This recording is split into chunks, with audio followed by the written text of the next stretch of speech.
Hey guys, how the hell are you? It has been a long and lengthy while, and I want to thank you guys so much for your patience, sticking it out with me, and I promise you my absence is going to be addressed. I want to sort of welcome you all back, and I want to get back into it with something that means a lot to me, and that is the pursuit of new music, the pursuit of those bands and those albums, those songs that are gonna blow my mind. I'm always looking for new music. That is why, as I've mentioned on this channel before, I do curate a playlist on Spotify every single week. Arnold Plays Guitars New Release Radar. By the way, if you have a better suggestion for that playlist name, I am very, very open at the moment. I am thinking about renaming it. But most weeks I am updating that playlist with brand new music. What I always tell everybody is hit that shuffle button and maybe you'll discover your next favorite band, your next favorite album. That is certainly what I do it for. I think that complacency in music taste is very, very boring and it's very detrimental and it's honestly a disservice to our ears. And I love checking out new bands, and that's kind of the reason why I do this video at the end of every year too, is I want to share with you guys the releases of the year that really just captured my attention. This year's list was very, very interesting in that, unlike, like, say, last year's list, where a lot of different records vying to be on the list, and that list ballooned in 2023 to the point where, I had a good idea of what the top four albums were going to be, but the rest of the list was like, man, that was kind of a knockdown, drag out fight. But this year, it was a little bit more concise. There was, I feel, less records that were vying for my attention. I felt like it was more consistent across the board. Assembling this top 10 list was a little bit more daunting. Okay, where do I place this album? Where do I place that album? Anyways, enough of that. Let's just get into it so that you guys can actually check out these new releases. Number 10, we've got Social Grace by Brat.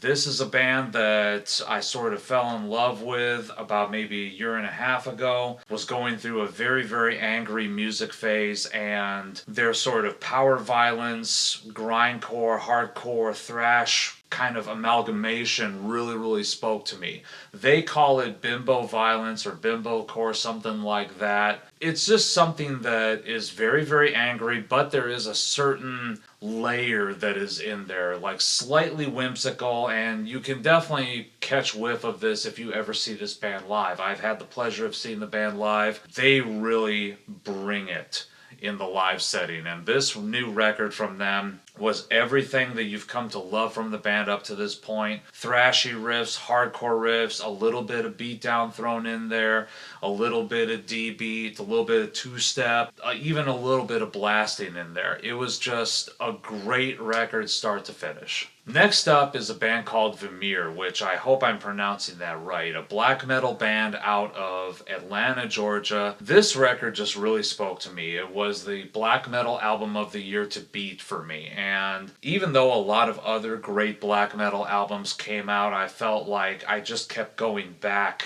to this record so much. It just breathes, for lack of a better description. Like, it's got a nice evil vibe to it. It's got a little bit more crispness and precision with the mix job, with the tones. The songs are fantastic. A gift of riff that is present here. The riffage is fantastic. They do a lot of the tropes that we hear from a lot of great black metal bands out there. So it's not really going to be anything that seems wildly original, but are we looking for that, or are we looking for something that is extremely well done, probably more so than most other bands had the opportunity to do this year? And that is definitely why I love this record. Absolutely fantastic. Coming up next at number 8, this is the first of a couple bands on the list that, they've been around for a while, but for whatever reason, they've just never really resonated with me, and something hit this year. Unleash the Archers put out a new record that was utterly fantastic, but it took me a minute to actually get into it. I had it on the new releases playlist, and I heard a couple, 2, 3 songs that, I guess were just in passing. I didn't really go back to it. And then out of nowhere, one song came on that became my song of the year, and that was Ghosts in the Mist. Wow, what incredible display of melodic metal songwriting. This is one of those songs where, as a metal musician, I really wish I would have wrote this. It was such a good song with a ridiculous hook. So much so, drew me in. Okay, now let's play the whole album start to finish. What am I missing? Turns out I was missing kind of an incredible melodic power metal record. Absolutely fantastic writing, great atmosphere, great tones here, lots of hooks, and it wasn't just that song. They're all throughout the record. A standout cut, which I'm kind of curious if this is written about somebody's day job, but Buried in Code. I thought the more I dive into that song, the more hilarious I find it. But the record itself, like start to finish, fantastic. Of course, there's maybe some ballady moments on there too, and of course, there's maybe some hard driving power metal moments on there as well. Just a great melodic metal listen.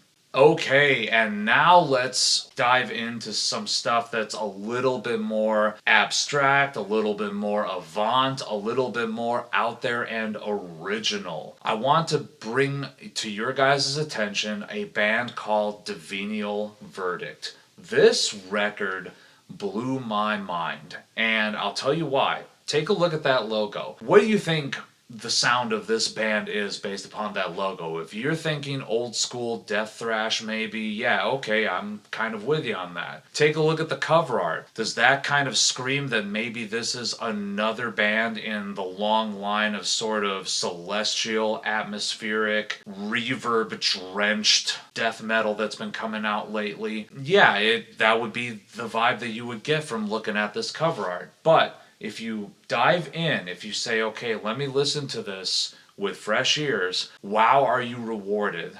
Crisp production job.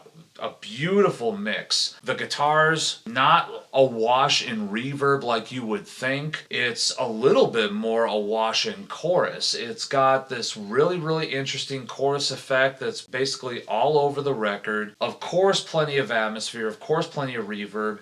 This record is super dynamic. The sound can best be described as like, what if you were to take like some of the like sort of plodding, more accessible Morbid Angel stuff, and then throw in a lot more atmospheric, slightly progressive, not tech death. I can't stress that enough. Not tech death when I say progressive. I mean progressive, because this is avant as hell. This is something that is way out there, and I really don't have a better frame of reference than what I just said. I will say that fans of the last couple of Job for a Cowboy releases, Rivers of Nile, Fallujah at their heaviest, would probably find a lot to love about this record. But also fans of bands like Blood Incantation, Mortiferum, and that sort of whole celestial kind of spacey death metal would also find some stuff to love here. So if you like that sort of material, I urge you to check out this record.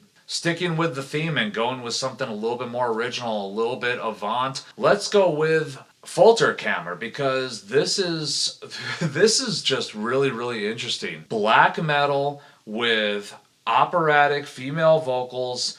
The songs, I'm not that well versed in the German language. I'm trying to learn, but I barely am able to pick up certain things here or there. From what I've read, most of these songs might be about BDSM. Interesting, okay. And all in German, but meanwhile the band is mostly based out of New York, sharing a member with Imperial Triumphant. So right away you know, okay, this can get very wackadoo and out there, and it does not disappoint in that regard. This was honestly one of the most interesting releases of the the year. Start to finish, not a bad song on the record. And it's one of those things where, like, if you were to ask me to pick out a standout cut, I can't. And that's because this is a vibe. This whole album is just a vibe. Those beautiful vocals over that unrelenting black metal backdrop. And it just fucking works. It's absolutely killer, and I definitely recommend you check it out. Once again, another record that is like, where did this come from? And in this case, that's actually kind of a multifaceted thing. Where did this come from? Because it's something that is incredible, and from a one-man band out of the UK. This is Caelestra, something that came out late in the year. So that's why I like doing these lists at the end of the year, because you never know what's going to creep up in December and just blow your fucking mind. This is one of those instances too where I loathe to do this, but I'm going to describe it in relation to other bands out there, because let's be honest here, no one knows Caelestra. No one has heard of this up to this point, really. So I need to give you guys a frame of reference so you know why I fell in love with this record. Take epic black metal, not unlike maybe say Wilderun, with a little bit of Opeth mixed in there. And then there's also smatterings of maybe Emperor at their most riffy and epic. Maybe smatterings of Fallujah at their most ethereal while still retaining the heaviness. All the while being very, very dynamic. The music can change abruptly, can go into something very, very clean, very atmospheric, very reverb-drenched, very vibey, and back into the bombast and the epic, basically audio scenery that you're into. All while the vocals can be a little varied. He does some great singing, but the guy's main tone, for lack of a better description, is very, very similar to Strapping Young Lad era Devon. Like, all that I just told you, if that's not getting you going at least a little bit to check out the record, I don't know what more I can say. It's a phenomenal record, start to finish. There again, not a single bad song on it. And what I just described is accurate. So if you're into any of that stuff, you need to check out Caelestra. So now let's go into something that's just fucking aggressive for the sake of it almost. Last year I had sort of a musical epiphany. I finally got grindcore and power violence. Something about those genres finally resonated with me after being on this planet for as long as I've been. So I was curious, of course, is there going to be a record that really trips my trigger this year that's in that same sort of vein? Because last year Rotten Sound absolutely kicked my ass, and I was hoping that something else would come along in that same style. And here comes Angst out of Germany. It's basically a one-man project, but then he enlists the help of other musicians whenever they perform. But this is really cool. I've kind of dove in to previous works from this group, and we're talking about a band that is not afraid, well, a dude with a band name who's not afraid of sort of reinventing himself from time to time. There's moments in the band's discography that are a little bit more drone, a little bit more ambient, a little bit more black metal. And then now here's this record, which is just grindcore, like just go for the throat. There's some longer songs on this record by this genre standard, and by that I mean, close to 4 minutes, whatever. A lot of the tunes on this record are just short, sharp shock. They go for the throat, they don't let up, and then they're gone before you know it. Just unrelenting power, just brutal riffage, great guitar tones, a little bit HM2 heavy, of course, as we would hope and expect from this. And yeah, this record was kind of on repeat a lot for me. On my Spotify Wrapped, it said that this was the band I listened to the most this year. Not quite sure how accurate that is, but I absolutely loved this record. It made me even check out the band's older stuff. So as I mentioned earlier on in the list, there are definitely some records on the top 10 this year that are coming from bands that, for whatever reason or another, never really hit with me before. They never really resonated with me. And all of a sudden, something has changed to where I am standing up, I'm taking notice. Previously, it was Unleash the Archers at number 8, but at number 3 is probably the best example of that, and that is Vale of Pnath. What the fuck actually happened here? And I mean that in the most positive way imaginable. Like back when tech death was all the rage, this band came out and I thought they were good, but just not really hitting any sort of hype for me. And nowadays, a lot of things that they've been dabbling in for the past few recordings that they've done have really come to the forefront, and they're a lot less of a tech death band and a lot more of a blackened death band.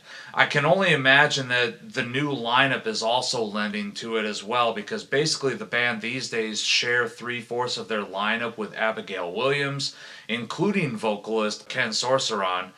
And you can definitely tell because there is just an authenticity to it. There's a certain vibe to it. It is very, very extreme. It's very evil. And you put on this new record from them, and you're hearing a lot of bombast, a lot of orchestral backdrop behind the riffage, a lot of really just big chords, big, powerful, syncopated patterns, but at the same time, it's not getting too tech death like it was in the past for them. It's still there. You still hear these riffs come out that where it's like, oh, this is those thrashy and super notey sections that you used to associate with that sort of subgenre. But it's something that is honestly just serving to sort of bolster and lead into the big evil chord riffs that come up. This is just an incredible improvement and a massive deviation from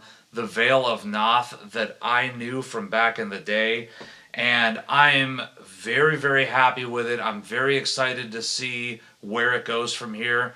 I gotta give it up for the new record, Devotion, from Hour of Penance. Hour of Penance, for the past few years, has maybe been probably my favorite death metal band. Everything about them just speaks to me so much. Just ridiculously extreme death metal, a little bit of a tinge of evil and sinister in there as well. Doesn't let up at all. A lot of fast blasting going on, but they're not afraid to add in these moments of bombast with a little bit of atmosphere. You know, the tom hits, the big chords, and the melody lines to let you know, hey, you better brace yourself because here comes the fast riff and okay, we're blasting again. And that's kind of a standard formula for a lot of their stuff throughout their entire career. I will tell you that I listened to every Hour of Penance record. I love this band so much. This record, something is just hitting a certain way that some previous albums have not.